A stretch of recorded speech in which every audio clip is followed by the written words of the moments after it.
Khesari update में आपका स्वागत है। देखिए, खेसारी लाल का दो गाना 2024 में रिलीज हुआ है। जिस गाने का नाम है कमर के कमाई, और एक बात बताइए, कमर के कमाई गाना अन्नपूर्णा फिल्म से आया हुआ है, जो अखिलेश कश्यप का है।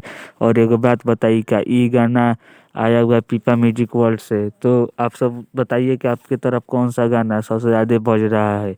तो बढ़ते हैं वीडियो में। तो देखिए, खेसारी लाल का एक फिल्म का कल यूट्यूब पर प्रीमियर होने वाला है, जो कि 9 बजे होगा सुबह में।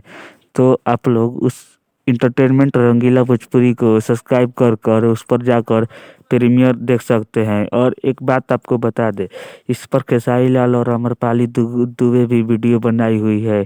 और बात करते हैं इसमें आशिकी का, जो बहुत पहले ही सिनेमा घरों में रिलीज हुआ है। और इस वीडियो का बहुत ही तगड़ा रिस्पांस भी आया था इस फिल्म का, और बॉक्स ऑफिस कलेक्शन भी ठीक ठाक था। तो मिलते हैं एक नए वीडियो में, तब तक के लिए जय खेसारी, जय भोजपुरी, धन्यवाद।